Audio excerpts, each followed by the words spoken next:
Here's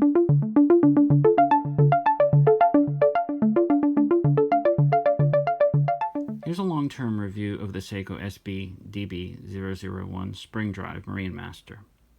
I've owned this watch since about 2009-2010, and I'm the second owner of it.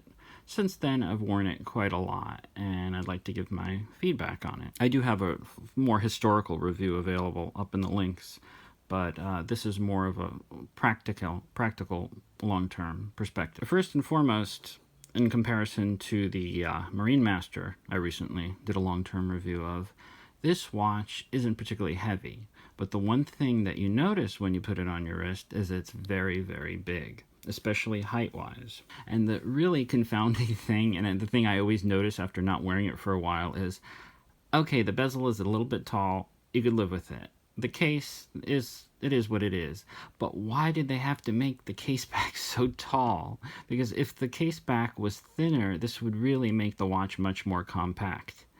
It's one of those things you get used to, but after not wearing it for a while, it's the thing that you always end up noticing on the profile. Why did they have to make this so thick? But regardless, the design is the design, and for what it's worth, after not wearing it for a while, because I've sort of been wearing smaller watches for a while now, I find that it takes me about a day or two to get used to its height. And once that happens, because it's a pretty lightweight watch, everything is smooth sailing, but it's one of those things you should keep in mind. And the weight isn't a problem because this is a titanium watch.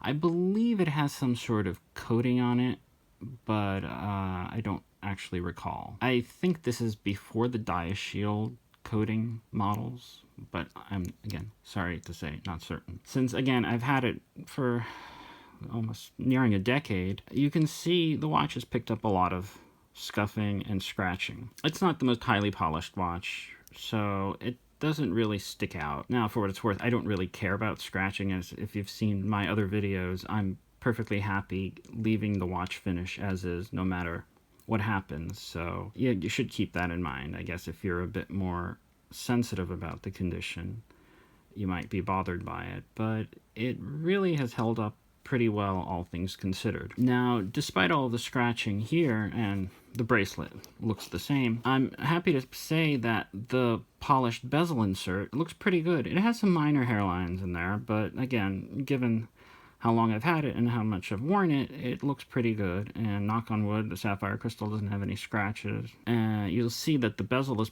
pretty high up, so you do get protection for the crystal as well. The bezel works pretty smoothly, and I think it works better than the Marine Master, or just about most other watches I've had. It really, really works pretty precisely. Eventually it'll get gummed up, and that's where you need your hex key.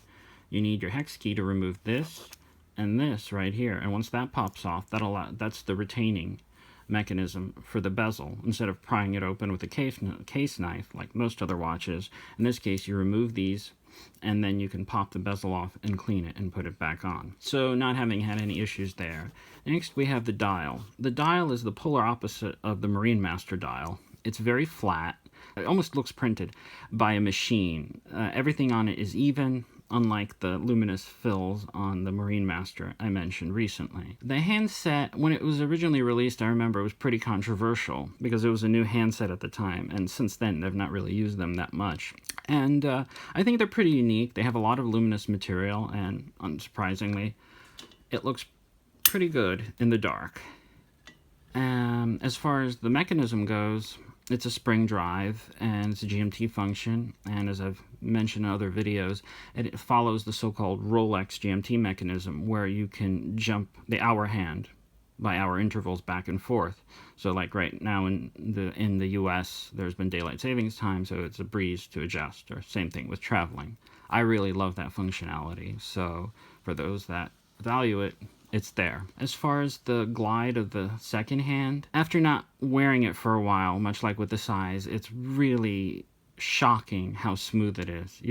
It's really just pretty amazing. It's one of those things you could stare at for a little while because it's mesmerizing, especially as you jump from quartz, various low beat movements, and higher up.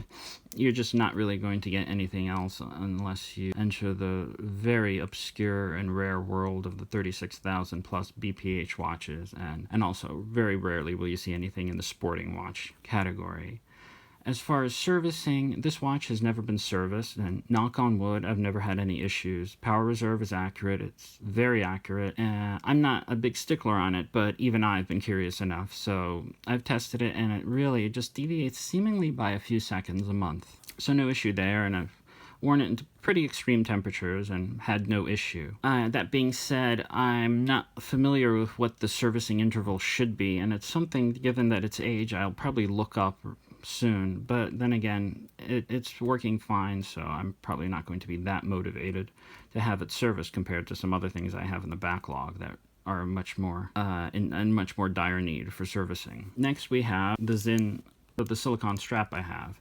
I have a video on that as well, but basically I sort of got fed up with wearing the metal bracelet on it, and you're really limited to what you can wear as far as third-party straps because you have this annoying lug situation.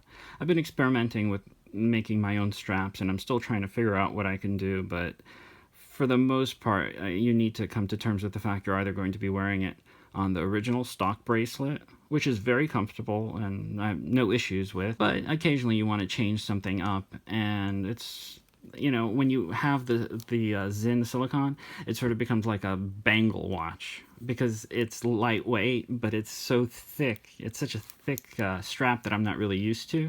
I'm not the biggest fan of these really wide clasps as well, though I suspect I'm in the minority of that. I believe the stock bracelet is more narrow, and I've actually been thinking of putting it back on that. But that's really the summary of it. Long-term ownership has been, knock on wood, basically problematic. It's held up very well. I'm embarrassed to say I've probably dropped it a handful of times in the years of ownership, and knock on wood, I've never had any issue. The bezel is easy enough to pop off to service. Inevitably, it's going to need servicing, and I imagine it would have to be sent back to Japan, but I'm okay with that. Lume is still good, timekeeping is still good, reliability is still good.